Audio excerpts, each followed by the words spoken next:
time for Voice of Indie. Your hosts today are Beem author, producer, and marketing monster for independent multimedia publisher Fresh Ink Group, and Stephen Gies, author, producer, composer, and publisher for Fresh Ink Group.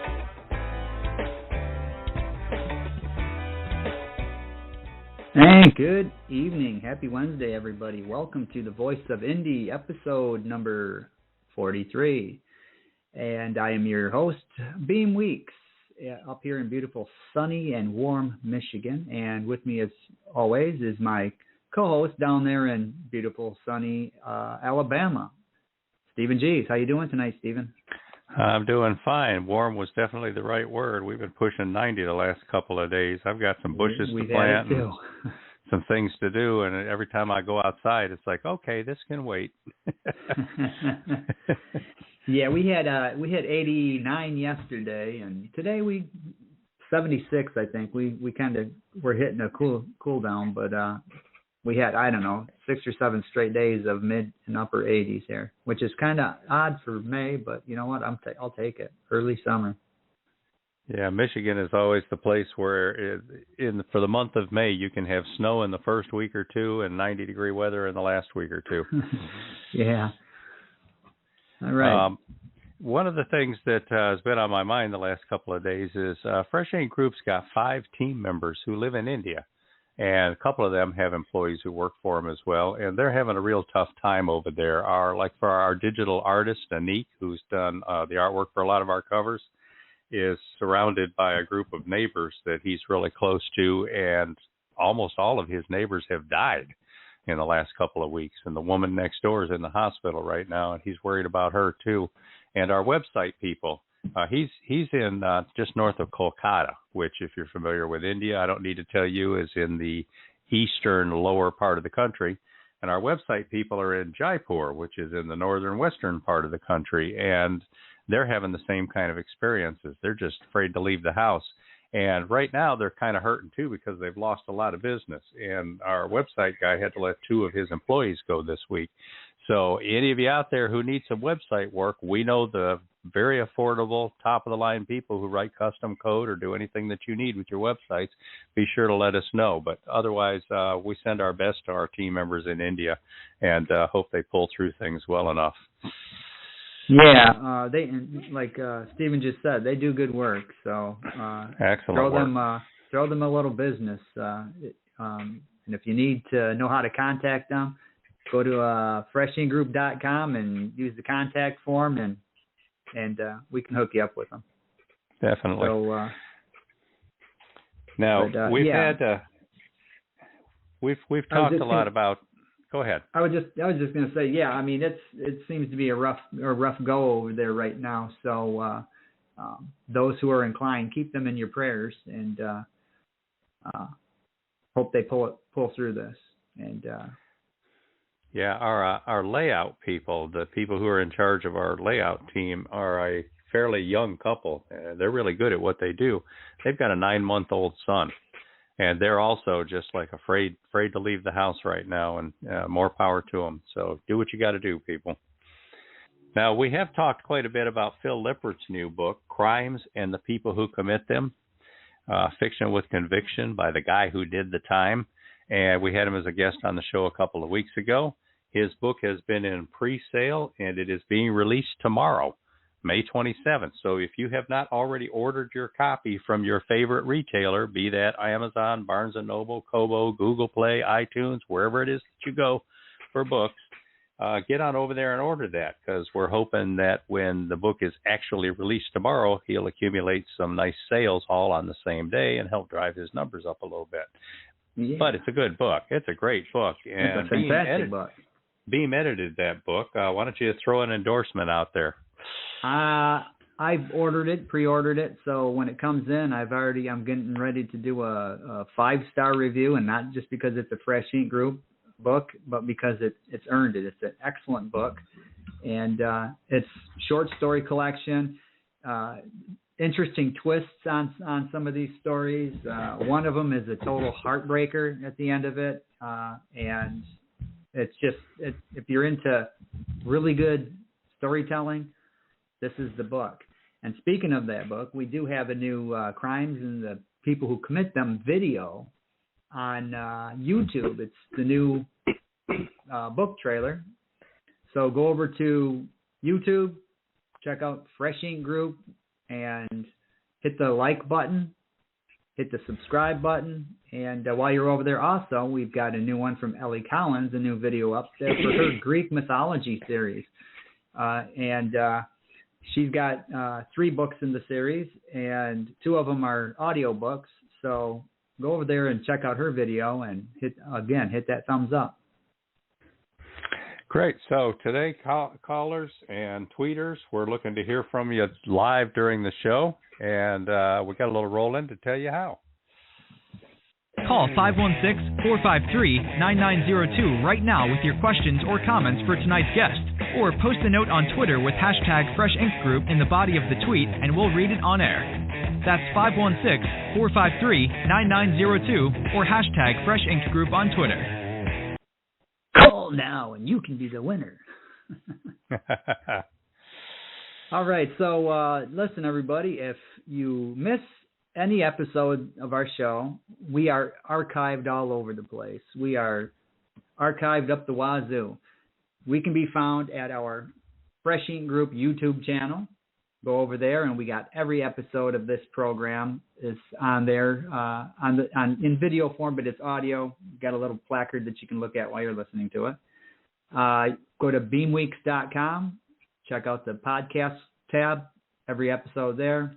StephenG's.com. Podcast tab. Every episode there. FreshInkGroup.com. Hit that podcast tab. Everything's there. Boom. We're also on Spotify. So go to Spotify if you have a free account, or if you have a premium account, it doesn't matter. Just type in Voice of Indie, and every episode will pop up there at your dirty little fingertips. So go over there and check it out. Now, if you are a subscriber to the Fresh Ink Group newsletter, then you got a newsletter this morning, along with all the other subscribers. And in that newsletter, you have Phil Lippert's video. You also have a paragraph telling you about our archives, and it gives a direct link to each of those 5 places Beem Weeks just described. So if you don't have that newsletter in your inbox, then maybe you need to get over there and subscribe. We got several ways to do that, but the quick and easy one is to go to FreshInkGroup.com. Right there on the home page, scroll down close to the bottom, and you'll see where it says Newsletter Sign Up. Go ahead and sign up. And we'll make sure that you get free stories every week, the latest videos, the latest book releases, behind-the-scenes stories, interviews. This week you got to meet our young marketing media manager guy, Sam Wilson. And we're going to put features and all kinds of other fun stuff in there. We're not giving away any money yet, but who knows where this thing could go. So get over there and subscribe to that newsletter. And like Beem said, if you're over in YouTube, go to the Fresh Ink Group channel and hit that subscribe button there, too. We haven't got any new subscribers in the last 2 weeks on that YouTube channel, and frankly, it just has me just thoroughly upset. So let's do something about that. Yeah. You can also follow us on Facebook. Go to Fresh Ink Group LLC. We have a Facebook page over there. We're also on Instagram at Fresh Ink Group, and also at FIG Publishing. That's FIG Publishing. And also at Voice of Indie. And find us on Twitter at Fresh Ink Group. So we're all over the place. Now, this week's guest is Karlyle Tomms. So let me start by reading his bio, and then we'll have a talk with Karlyle. Karlyle Tomms is a writer who grew up in rural Ozarks poverty. He completed his master's degree in 1981. He has written for different regional magazines and newspapers over the years, and has often been selected to speak at both professional and non-professional events, as well as radio talk shows. However, he had never published fiction until completing his first novel in 2014.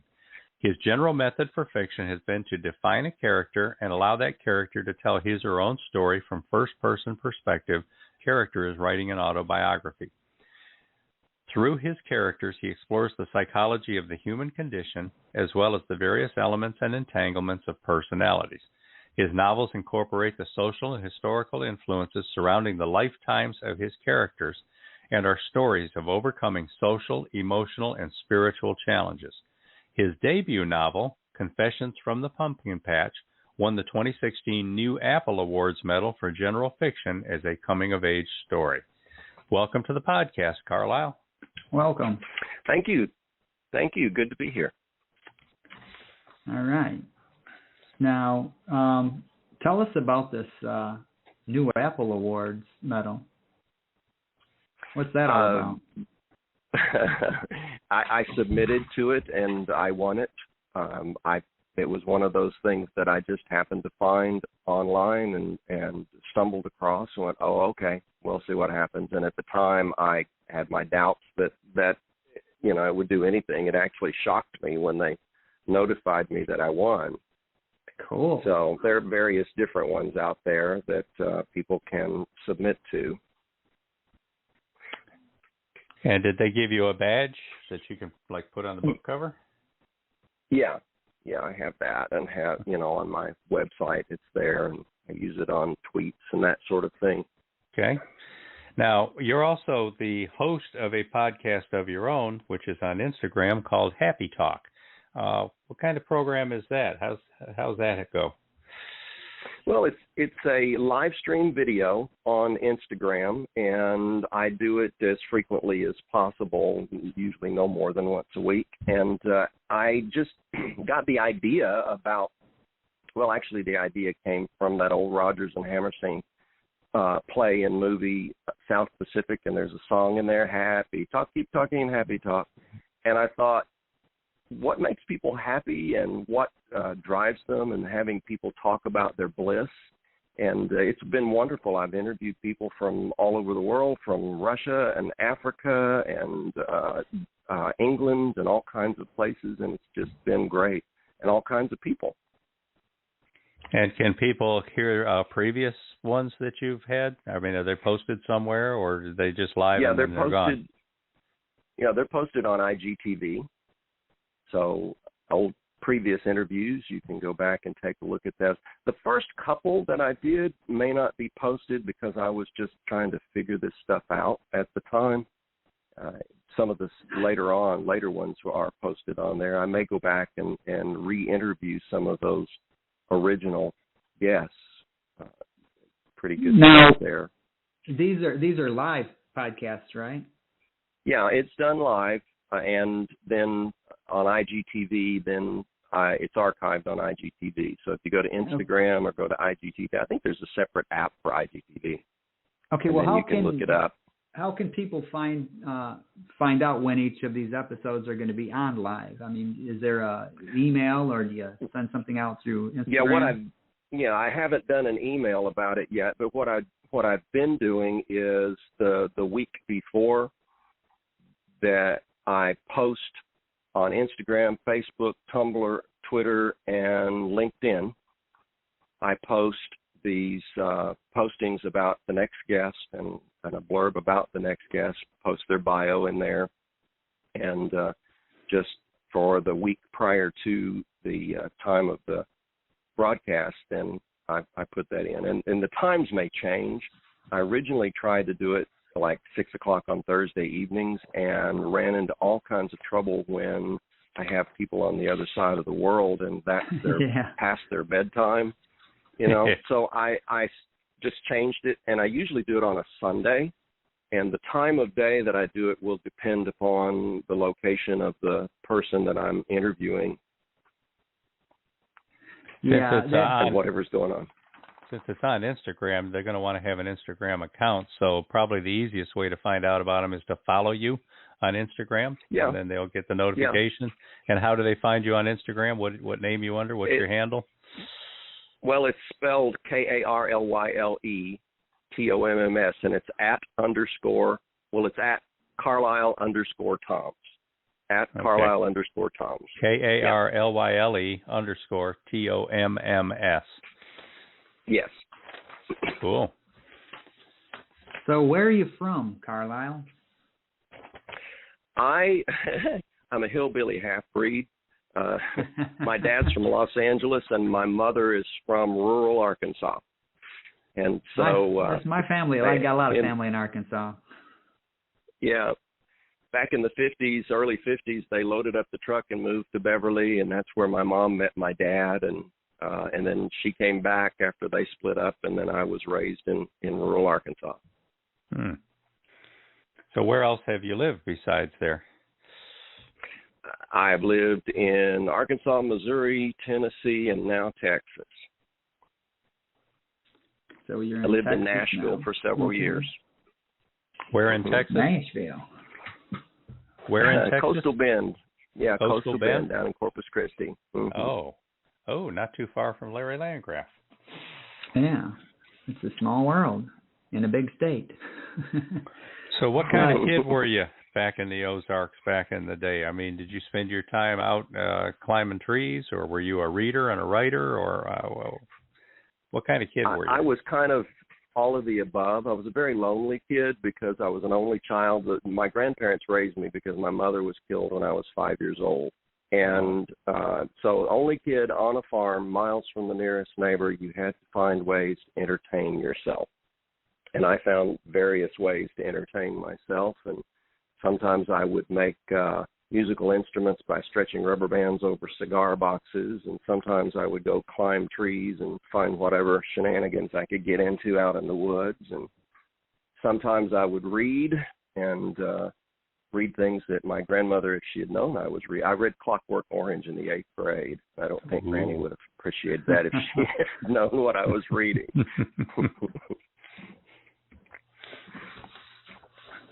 Now, having lost your mother at such an early age, that's got to have a profound effect on your life. I know that it would, if I'd have lost my mother or my father at an early age. Does that influence your writing in any way? Oh, yeah, absolutely. Absolutely. And part of that, too, is that when my mother died, her older brother was an alcoholic and lived with my grandparents, never moved away. And he had never had to share the spotlight until I came along. And then all of a sudden I was the little orphan boy, and all the women were hugging me to their bosom, and it made him very jealous. So he abused me when I was a kid, and he would be drunk practically every weekend and every holiday. And so, and that, yes, definitely, there's a part of that in the current book, The Calling Dream, as a matter of fact, where Ronald's older brother comes back from Korea, and he's not the same man, and he starts drinking. So there is that particular, it's characterized differently, but there's that particular knowledge and awareness that I pulled from my childhood about a mother's worry over her intoxicated son.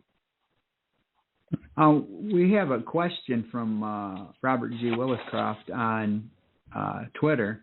He's asking, are you willing to elaborate on your mother's death, or is that something that you're...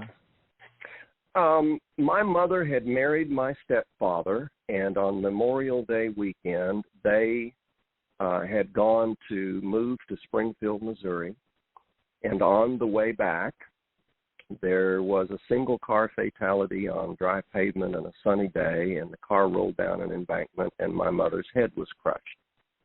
And my stepfather walked away with barely a scratch and then disappeared after my mom died. She had just married him.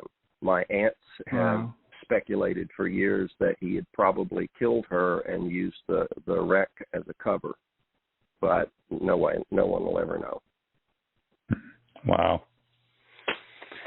Well, on that sad note, we need to cut to a commercial now, and then we'll come back. We got a couple of comments over on Twitter. We want to remind people, call in 516-453-9902, or post a comment or question for Karlyle on Twitter, and make sure you put #FreshInkGroup somewhere in the body of the tweet. Now, this commercial here is for one of our authors. She's a divorced woman in Switzerland, and she wrote a book that's kind of semi-autobiographical, but also somewhat fiction. It's called Tequila and Salt. And in it, she's got basically the story about a woman who reaches a certain point in her life and decides that she wants to live a new life. And it's very interesting and exciting. So let's roll that commercial, Beem.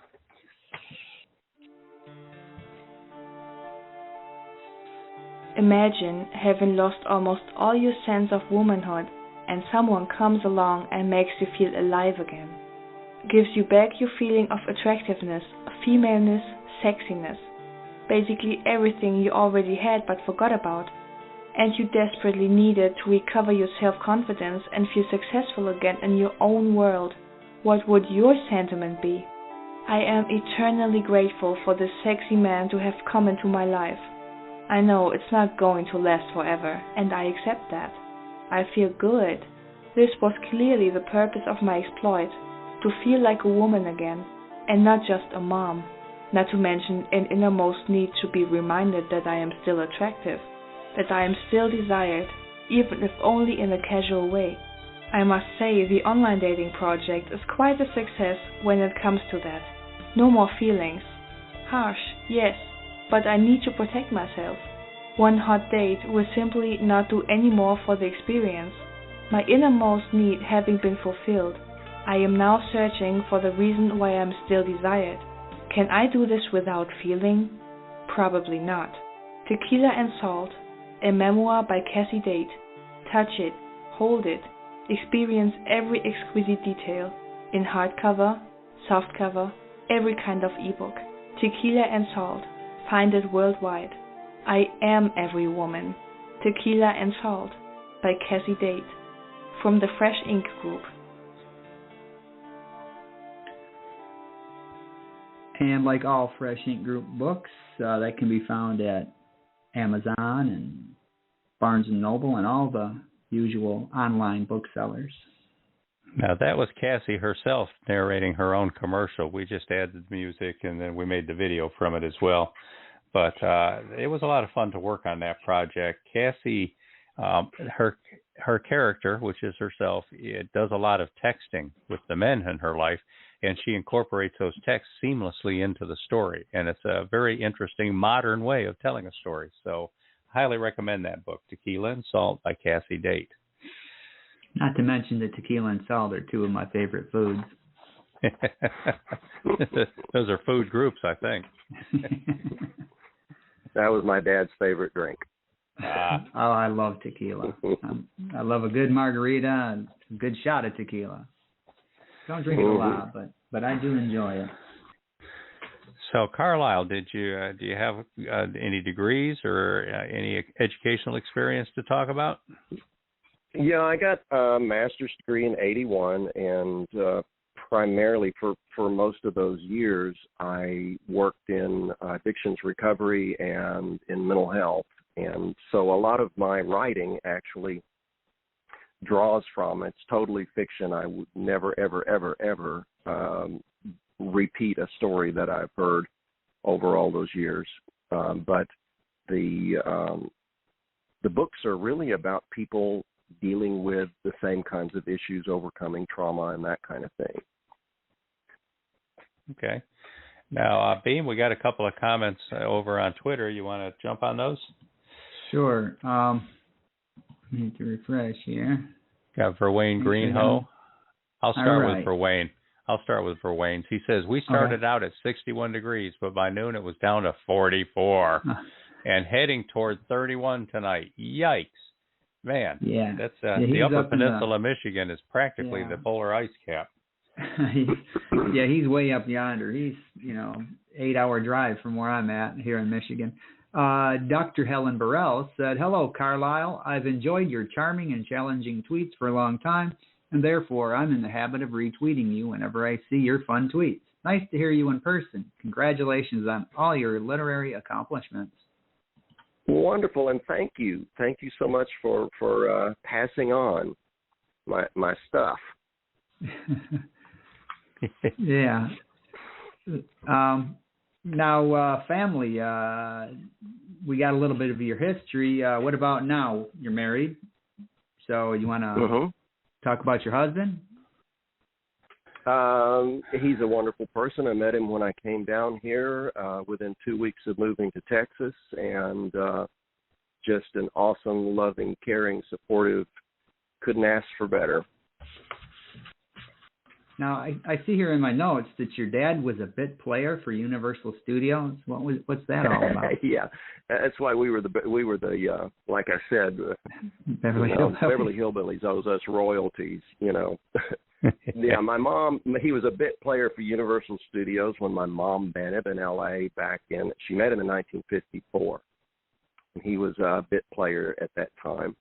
And he had, at the time, also written a book, which was a memoir about his experiences as a prisoner of war in Japan. And so, that's kind of how all that started. But, yeah, they loaded up the truck. They moved to Beverly because somebody told Grandpa that the desert air would be good for his asthma. And they didn't think about the fact that when you live in a county where the county seat is 2,000 people in population, that L.A. might be a bit of a culture shock. You think? So the rest of them came back, and my mom stayed for a little while, and then she came back. Now, being a bit player for Universal Studios, do you ever, time to time, see your dad pop up in a scene from a movie? No, I never have. I've got some photos of headshots and things like that he did. Back then, he was a strikingly handsome man. I've got some of those, but I have never seen any of the films he was in. He told me that there was one film he starred in, but it was so pitiful they sold it to Egypt. Wow. So I don't know. Sold it to Egypt. That's a new one on me.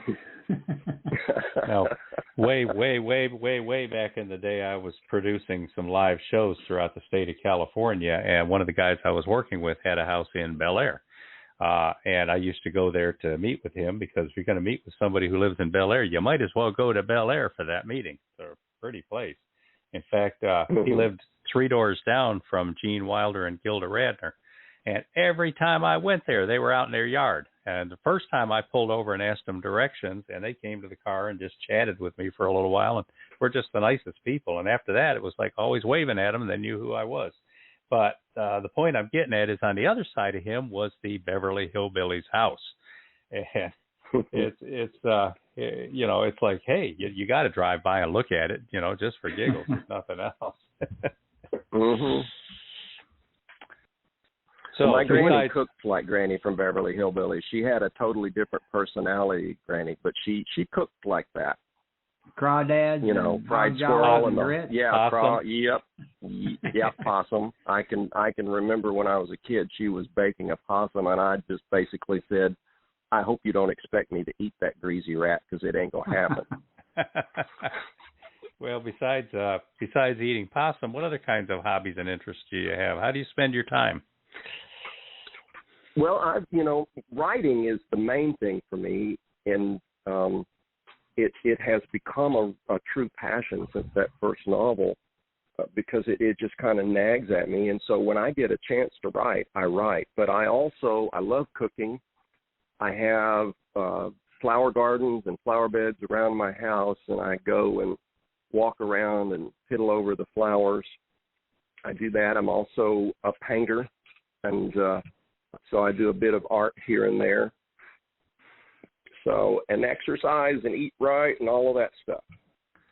So can we see your artwork anyplace? Yes, I have a Redbubble page. There's a link to it on my website. It's called the Arts and Products page. And the art is, I have art in some of my photographs. I also take pictures here and there. Some of my photographs are T-shirts and mugs and various different things like that on the Redbubble page. So they're for sale on there. And, of course, people can see your artwork if they go to Amazon or Barnes & Noble or other retailers and look at your book about the pumpkin patch, right?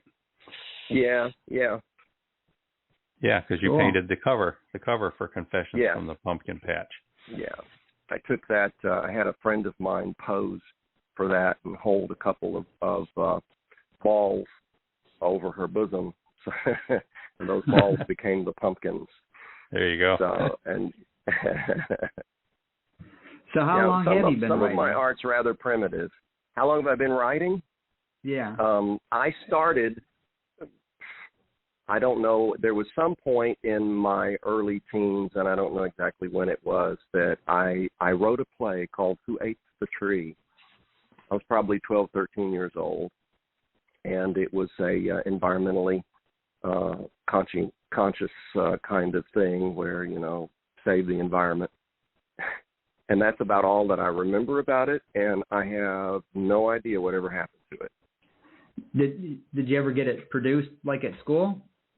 No, I think I might have shown it to some friends or that kind of thing. My grandma was just really prone to any paper that was left around the house was good for kindling the fire. I had a really cool fifth grade teacher, and a friend and we wrote a play when we were in fifth grade. So I was 10 years old, I guess. And the teacher read it, and he liked it, and he started casting our classmates, and we ended up doing a production of it in front of the whole school. And that was just like, because this guy was so encouraging. That's just one of the minor things that he did, but he was my all-time favorite. Shout out to Dr. Anderson. I'm guessing he's probably not here anymore because he'd be well into 100, past 100 by now. But this guy was just an incredible teacher, encouraged us to read, encouraged us to write. And when he thought something was strong enough, he did these little things like casting it and putting a production of it on for the school. That's really wonderful. Yay, that really, yeah, that really encouraged me to be creative. Mm-hmm.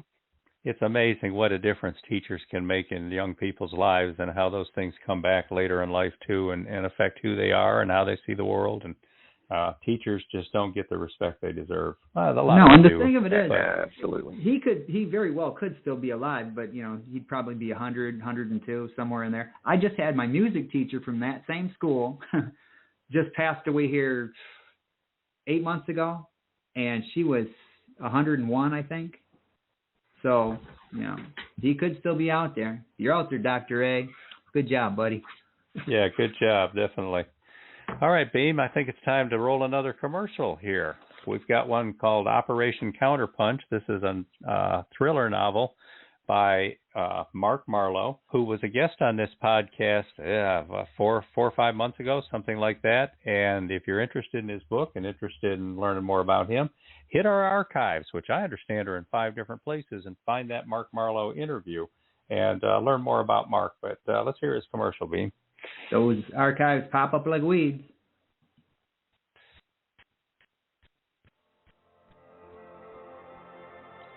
North Korea will be the biggest challenge to your presidency, warned the outgoing commander-in-chief. But to imprisoned journalist John Jason, surviving each day in the prison camp proves the greatest challenge of his life. Protecting beautiful young prisoner Jisoo has also grown increasingly difficult for this slight man, otherwise powerless, but for his prowess at deceiving their captors. Navy SEAL Andrew Gunner Jackson is tasked by the president himself with gathering intel from the Hermit Kingdom. It's a dangerous gamble where capture means summary execution, if he's lucky, or death the slow way in a North Korean prison re-education camp. Information is the least of his concerns, though as the president agrees, he can leverage this mission to satisfy a few goals of his own. How far will each man go to fend off the cruel machinations of a ruthless dictator? And will that be enough for either to survive? Operation Counterpunch is ready to read now. Proudly published in hardcover, paperback, and all ebook formats by Fresh Ink Group. By Mark Marlowe. Operation Counterpunch.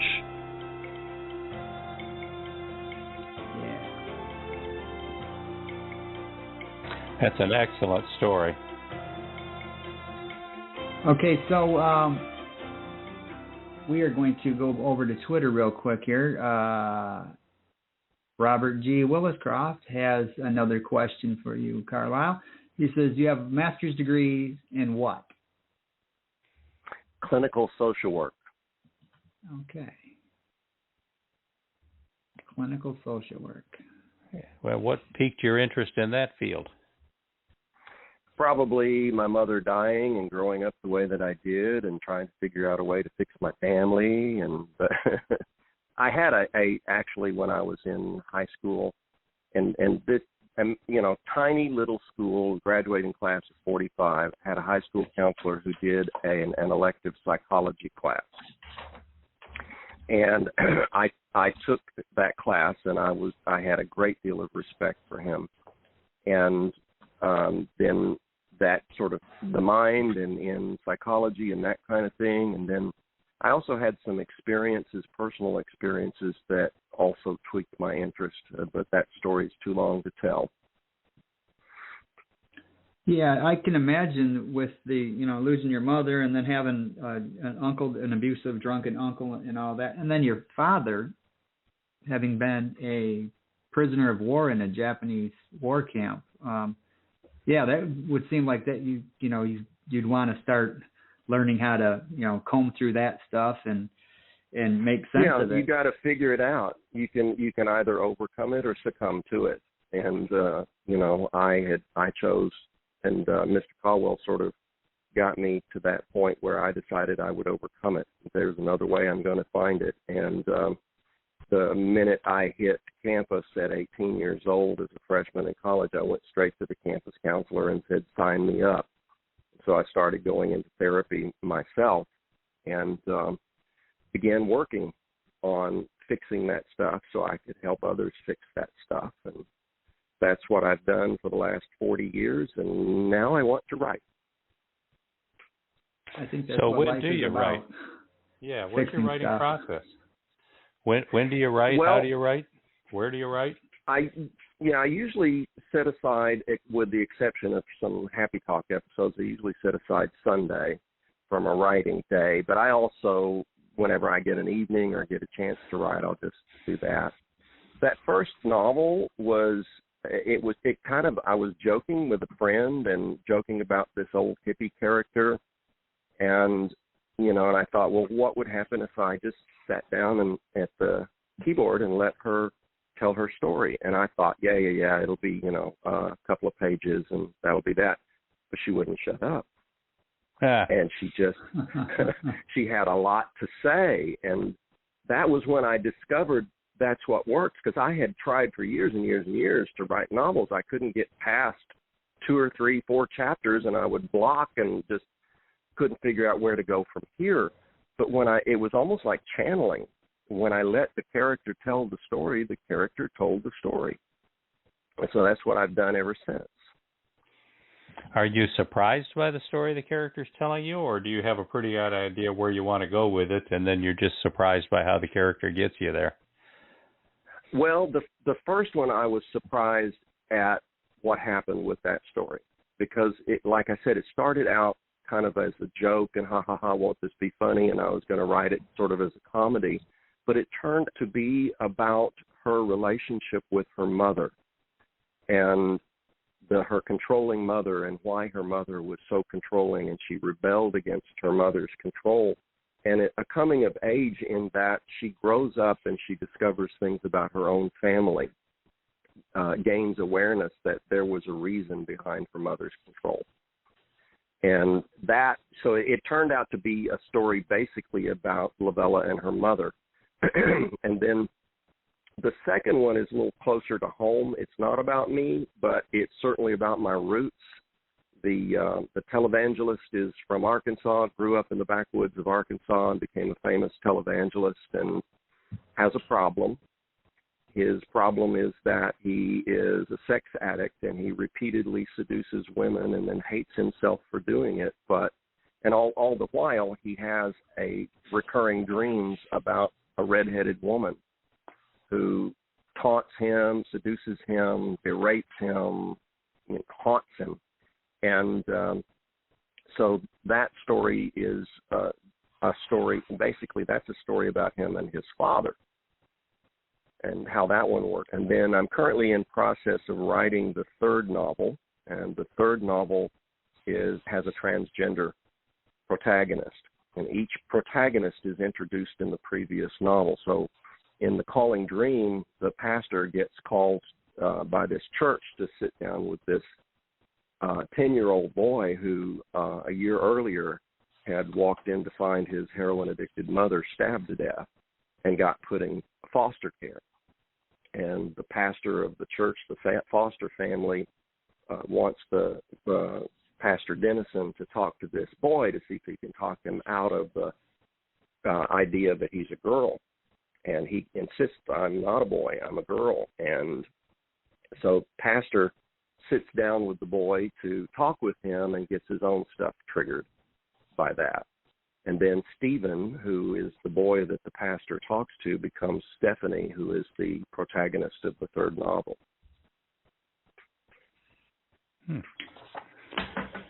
Now, callers, we're looking for you to call in. We want to hear from you.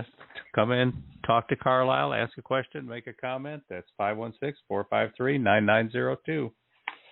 Come on, ain't nothing to be afraid of. Just pick up the phone. Some weeks that switchboard is lit up, and some weeks it's just crickets. Yeah, let's get this thing lit up. Now, so what has the reader reaction been to your stories? What kind of feedback are you getting? Well, on the first novel, most of the feedback was very positive. It was read by and endorsed by Meredith Sisko. And Meredith Sisko worked with the Academy Award-nominated film Winter's Bone. She did much of the soundtrack for that, had a role in that. And at the time, she was teaching at a local university and agreed to read the manuscript before it was ever published. And then she gave a wonderful review of that. And then I've had very wonderful reviews sometimes from other authors and from people who've read it and posted on Amazon. And then I've got one review where the man basically said that I was contributing to the degradation of society and that it was one of the most disgusting things he ever read. So, well, that means you're getting people's attention, right? Yeah, that's the thing with reviews. I mean, it covers the gamut, from one end of the spectrum to the other end. I think, I've had a few that are like that. I had some that they loved Jazz Baby, and then there was one that called it just, was it illiterate porn? It's like, what the hell does that even mean? Yeah, did you come back and tell them your porn is all literate? It's all literate. My porn can read and write in 3 languages. Now, listeners, he mentioned highly educated porn stars. He mentioned Winter's Bone. Now, most of you are familiar with the movie starring Jennifer Lawrence, but that's a novel by Daniel Woodrell, who grew up in the rural Ozarks, probably not far from where Karlyle Tomms grew up, and he is a phenomenal writer. He's one of my favorites. Winter's Bone. Oh, he's just incredible. Tomato Red is my favorite book by him. I just read that here about a year ago. Man, he's a brilliant writer. The guy knows how to set the scene, and you feel like you're there, and it's just a great writer. All right, Beem, let's shoehorn another commercial in here, and we'll beg people to call in. All right.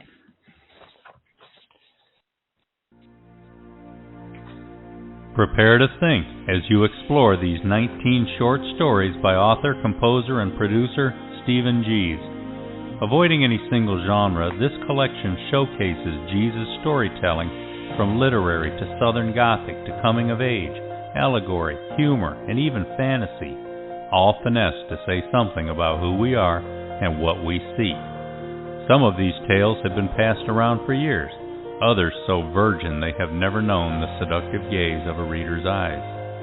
Now, you can go digital, Kindle, Nook, Kobo, iTunes, Google Play, and more, or you can keep it soft with a paperback to whip out in mixed company.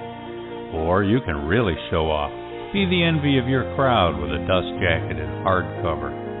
Fresh Ink Group is where it's coming from. Amazon and the rest are where it's at. Just point and click, and you too can feel the electric surge of the latest from Stephen Gies. So when life's currents get to pulling too hard, don't fight it. Just open the book and discover 19 new ways of going with the flow. Because now, more than ever, comes this time to float. Yeah, and this is a collection of phenomenal short stories. And and I don't just say that because Stephen's a good friend of mine. They truly are. I've read these before he even put these together in the collection, and I can tell you, if you're a reader, it doesn't matter what your favorite genre is, there's 2 or 3 in there that you're going to enjoy, and chances are there's going to be many more that you're going to enjoy, and he's going to convert you over to other genres. I tend to be that kind of person, early on, where I just liked, a certain kind of story. Well, this will open up your whole world, and it did for me. So, I mean, I like to read all kinds of stuff. I do want to throw this out here. There's one more comment here on Twitter from Robert G. Williscroft. He said the reviews I least enjoy are the 1-star with no text. Yeah. I've never had one of those. I've had that one, the only 1-star review that I can recall, and that was the illiterate porn one. Everybody else gave it, 4 and 5 stars, and there's a couple of 3 stars in there. But when somebody leaves you a 1-star review with no text, that's somebody's got a personal issue. So that's the way I see it. It's somebody that's got an axe to grind, either with the author or with the content, whatever, and let it roll off your back. Robert, let it roll off your back. Or doesn't like your profile picture or something. There's just no telling what it is.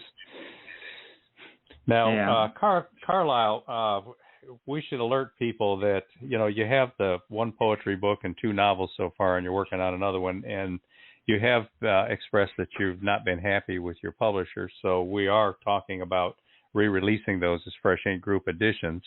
So for now, they're out there, they're for sale. People are encouraged to get out there and jump on them, but we are looking at trying to do something different with them. Now, do you work with editors in the ones that have already come out and the thing that you're working on now? Do you use beta readers? How is it that you work to make sure that these are tight? Well, I started using beta readers with the 3rd novel. Actually, when I started this, I was so naive. I started this stuff and I didn't even know what beta readers were, and so I have gotten actually several people on the 3rd novel to give feedback to me, and I have deliberately sought people who were transgender to give me feedback just to make sure that I'm getting it right and that I'm not putting something in there, because one of the things I don't want to do is to put stuff in that is false or ignorant or that kind of thing.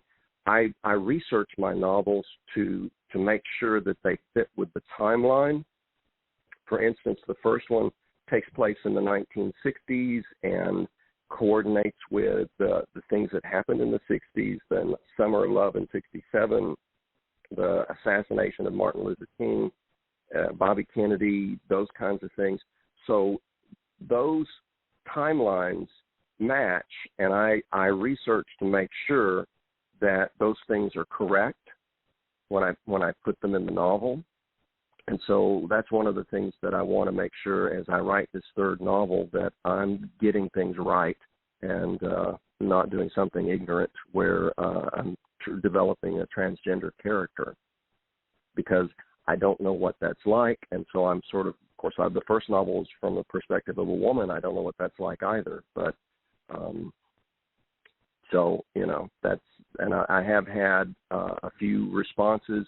I put that novel on hold just recently for a little while and haven't gotten back with my beta readers just yet, but we're working on it. Well, Robert Williscroft says beta readers are radioactive. But yeah, the whole thing about research, I mean, you want to do that. You want to make sure that's you're spot on, because you don't want to be, it's the Summer of Love, 1967. I found my flip phone and made a phone call. You don't want to, drop something like that in there. For all the youngsters out there, we didn't have cell phones and flip phones back then. Now, we mentioned earlier that Daniel Woodrell is also a rural Ozarks bred writer who writes those terrific stories like Winter's Bone and Tomato Red. There was an episode of Anthony Bourdain's program, the late, great Anthony Bourdain. I remember that one. A chef. And in that show, Anthony Bourdain traveled to the Ozarks and met with Daniel Woodrell, and they went out fishing, and Tony lost his balance and caused the boat to pitch, and Daniel fell over and broke his collarbone or shoulder, something like that. Yeah, collarbone. It was collarbone. And it was, it just kind of took the wind out of the episode, unfortunately. It was a great show, and if you have access to that, I encourage you to go see it. Bourdain said, "I can't believe it. I just killed my favorite author." Yeah, exactly. Now, who do we blame? Who do we blame for that episode there, Karlyle? Well, I don't know, but I would like to take credit for it because I emailed Anthony Bourdain probably about a year before that episode aired. But then Daniel Woodrell might have done that himself. I emailed him saying, you need to come up here and take a look at crawdads and turtles and squirrels and all of that stuff. And I lost my password to get back in there. Something happened where I couldn't communicate any further. But then I would, my fantasy is that I inspired him. Okay, might as well take credit for it. Yeah, there's a question here from Verwayne Greenhow. He's asking, do your poetry books sell? I have a friend who has many very nice poems that I keep telling her to publish. It's a good question. Yeah, I don't know that poetry sells as well. I have had some sales on the poetry book. I would actually like to just, what I'd like to do on my poetry book is take it down and go through and maybe add some poems to it and take some out and kind of rewrite it. Some of this stuff that I've gotten in a hurry and shoved it onto Amazon, and looking back after the fact, I'm thinking, I wish I hadn't done that. Because then I take a look at it after the fact and think, you should have read that aloud before you, just put it up there. That's always a good idea. Don't just, read the poem, because when you read the poem aloud, it takes on a different character than and especially if you wrote it yourself. If you wrote it yourself, I know what I want to say. But when you read that poem, it is something else entirely than when you're actually just putting it out there in print. So there's several of the poems that I've looked at since I published that book that I'm thinking, I need to tweak that. I need to take that part out. Maybe I need to clarify this. I just really got in too big a hurry. Yeah, the reading out loud, that's I do that. I don't write poetry, but I do that on all the work, my short stories, novels, whatever. So I'm kind of acting as my own beta reader, because I write it, and like you said, you already know what you want to say, but when you hear it audibly out in the air, it takes on a whole different tone, and that doesn't sound right. Or, hey, that sounded better than I thought it would. Yeah, I often go back and I'll write a paragraph, and I'll go back, especially a paragraph that I'm struggling with. I'll go back and read it aloud just to make sure. Now, the name of your poetry book is called The Gulls Are Always Laughing, A Lifetime So Far in Poetry. So what is the overall theme? What kinds of subjects do you tackle in there? Well, I tackle my childhood, and I tackle some of the things that happened to me as a child. There's a poem in there about my mother's death, for instance, and then love and being in love and that kind of thing. There's a section on that, and then there's a section called Everything Else, which is a little more of a the Everything Else section is just a little more of a hodgepodge of various different types of poems, but also there's the poem The Gulls Are Always Laughing is the last poem in the book, and that's a poem about spirituality. That's like, I said earlier, either you overcome it or you succumb to it. When I first moved down here, it was a horrible move. It was absolutely one of the hardest moves that I've ever had in my life, and there were a lot of things that went wrong, and I was extremely stressed. But I happened to live across the street from some little beach areas, and I would go and walk the beaches, and that's when I noticed the gulls were laughing, that they would sound like they were laughing, and it's like they laugh no matter what. Whatever's going on with you, the gulls are laughing. You need to learn to laugh too. Do you have a sample poem handy that you could read us one? Sure. Yeah, there's one poem in here that I may not read that is about my cousin's suicide. So there's some stuff in here that's rough, and there's stuff in here that is not so rough. This one's called Cobalt Blue. Clear sea glass hides amid the sand, gravel, and bits of shell, hardest to see, but most plentiful. Green and brown pieces are plentiful as well, yet cobalt blue is the color I have most prized. Still, I have never found one. We dance back from the water's edge, laughing, protecting new tennis shoes from ocean soaking. Bent over, I gaze at bits of shell, but you distract me. Oh, look, honey. You point to sea-worn glass of cobalt blue. There it sits, alone atop the sand. It's the one you wanted. Excited, you hand it to me like a baby for a blessing. I accept and coo, thank you. Soon, on the same day, on the very same day, you find a red piece, even more rare. You present it to me as well, and again I smile, thank you. I never tell you that I'm jealous. Jealous that I did not find it myself. I wanted to find it myself. You took that from me with tender, loving gifts. If I had found it, I would have kept it. Unlike you, I'm selfish that way. It's the sea glass I have most prized, yet I have never found one. Still, I did find you. Oh, I like that. I like that. Yeah, that's cool. Yeah. I mean, 'cause that's part of life. You know, there are things we want to do. We want to find this, and you know, it's not the same when somebody does it for us. It's that says a lot there. Yeah, it does. Okay, and then your next book was your first novel, Confessions from the Pumpkin Patch, The Soul Encounters, Book 1. And this is the one where you did the painting that's on the cover of it. What's that about? That's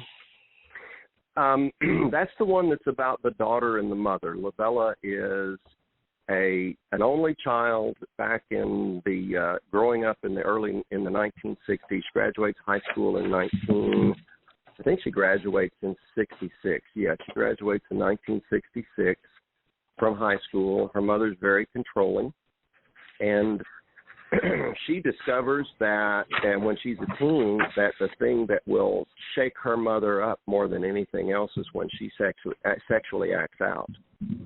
And so she just decides that she's going to seduce any boy that she wants, and Mom can just get over it. And meanwhile, Mom is trying to set her up with the right boy from the right family and trying to direct her life. So she ends up getting away from Mom, going to college, and there she meets an ugly hippie, and he shows her a part of life she had never experienced before. She ends up having to face some of her own prejudices. She ends up having to face some of her own challenges inside herself, and eventually she ends up having to face her conflict with her mother. Wow, coming of age. Okay, and then your third novel, your third book is your second novel, The Calling Dream. Now, you've talked about that already, Dreaming of the Red-Haired Girl. What does Calling Dream mean? What does that title come from? Well, the calling, you know, when people are called to preach, so they have the calling if they're called to preach. And so Ronald grows up the son of a backwoods preacher. And he has some things happen to him that make him, the first dream, he has this dream about, and this is the very first few paragraphs of the chapter 1, he has this dream about being at the pond, and the pond water is silver like mercury, and it parts like the Red Sea, and this beautiful redheaded woman in a gauze dress comes up out of the waters and comes over to him and kisses him. And he wakes up and wants to tell Mom about the dream, and she's trying to fix Sunday dinner, which is lunch. And she just wants him out of her way. Mama, what do you think it means? And she said, I think it means you're called to preach. And so he gets it in his head that he's called to preach, but his father doesn't agree with that. You know, his father says that's a sinner's dream and that kind of. He continues to have these dreams about this redheaded woman over the years.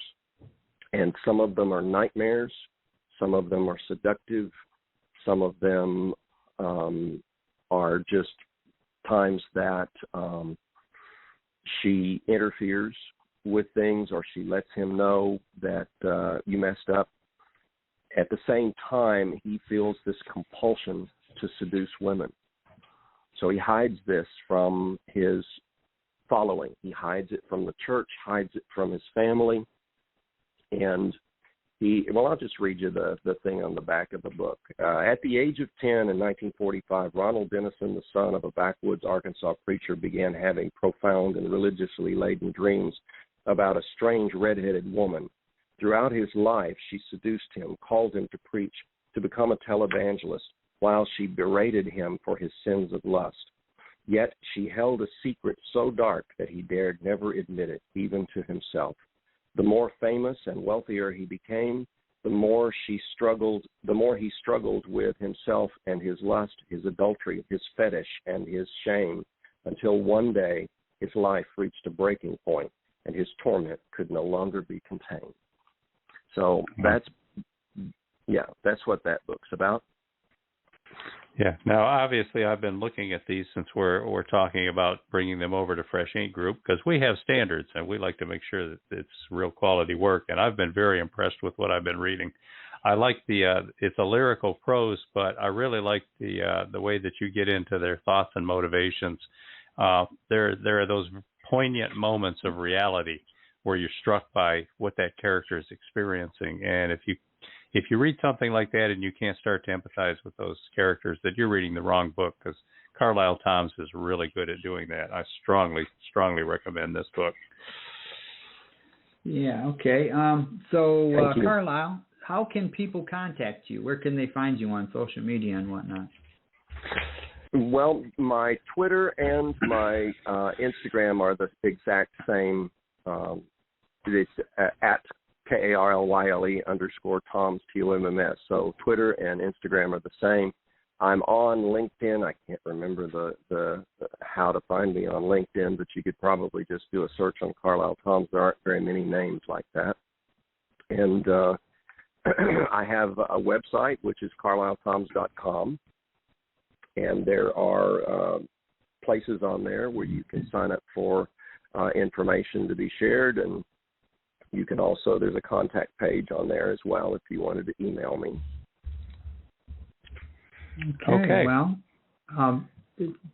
thanks for taking time out on your Wednesday evening and joining us. This hour just went by real quick. Yes, this is fascinating. And listeners, as we said before, Karlyle has the Instagram live stream program called Happy Talk. Get on over there and follow him, Karlyle_Tomms, KARLYLE_TOMMS. There's two M's in there. And watch for his program, Happy Talk. Yeah, and listeners, if as we said at the top of the show, if you missed an episode, we are in the archives, and spread the word about the archives. So we're trying to grow this thing here, and the bigger we get, the more we can do with this too. So freshinkgroup.com, beamweeks.com, stephengs.com, under the podcast tab there, YouTube, Fresh Ink Group, thumbs up, hit that like button, and find us on Spotify at Voice of Indie, all one word. Okay, now you readers, remember, when you like a book, and you're going to like Karlyle Tomms' books, get over there, wherever you got it from, and leave a review. And make sure you leave a review other places, too, if they'll let you get away with it, even if you haven't purchased it there. help people spread the word about these indie books and these indie authors, because there's some good stuff coming out these days, and Karlyle Tomms is a perfect example of that. Yeah, and that goes for our Fresh Ink Group authors as well. So if you've purchased and read books by any Fresh Ink Group authors, let them know. Let them know what you thought. Leave that review. You can also make contact with them through the contact form on the members pages at freshinkgroup.com, and we're very interactive over here. Now, next week's guest is going to be voice actor Trenton Bennett. He is the person who has done a couple of commercials for us, and he is the reader for best-selling author Robert G. Willis Croft's audiobooks, among a lot of other authors, too. He works independently, plus he also works through Amazon Audible ACX, and he also does little seminars and things for them, helping authors and publishers learn how to get into audiobook production and publishing. So if you're interested in that, make sure you come next week and have your questions ready, because Trenton knows the business inside and out, and he's going to be here to talk about that for you. Yes, he does. And after that, the following week is Pastor Lanny Richmond, my uncle. He's got a couple of books that he published through Fresh Ink Group. He's going to come down and talk about those books. And then the week after that, we have a talented writer from Texas, Jan Sykes. So you're going to want to tune in for that. Jan is just, she's an amazing writer, and she's got a fantastic, story in her own life. So tune in for that as well. Now, right after that, we've got a couple more people lined up. We're just trying to get confirmation on the dates. We're going to have the Collinses, for example. We talked earlier about author Ellie Collins, who now is, I think she just turned 14 recently. She wrote her first novel at 11, her second at 12, and her third at teen, and we've published all three of those, and we've put out 2 audiobooks for her. And these are chapter books aimed at young adult readers, and they're fantastic. They're just a lot of fun. She's going to be on, and her mother, best-selling author Stephanie Collins, is going to be on with her. Stephanie is the author of When Angels Fly, and it's a poignant memoir that's very, very deep and full of a lot of thought, feeling, whatnot. So we're going to try to get them lined up probably on the 23rd of June, and then within a week or two after that, we're going to try to have a married couple. You've probably heard of at least one of them, Mark Herndon, who for 30-odd years or so was the drummer for the supergroup Alabama, 28 years, supergroup Alabama, who toured the world, sold out arenas, had more than 30 number one hits, and he has seen it all and done it all, and we've published his memoir called The High Road. And just in the past few years, he got married to a wonderful lady, country star Leah Seawright. So, boy, just imagine the musical power in that household. We're going to try to have them on together so that they can talk about what they're up to lately and their latest projects. Yeah, thanks to everybody that joined in on Twitter tonight. Robert G. Willis Croft, Verwayne Greenhow, and Dr. Helen Burrell. Your tweets became part of the show, so thanks for joining in. Karlyle, you're going to want to go over to Twitter when you get done here and type in hashtag Fresh Ink Group, all one word, and go over there and hit the what's that called, latest tab, and you can interact with them, and you can there's a couple of comments over there that you might want to respond to, and okay, let them know that you appreciate that. So until next week, thanks for joining us again, by the way, Karlyle. Yeah, thanks. Thank you. Thanks. And thanks to all you listeners. Help us spread the word. And we will see you all again next week. See ya.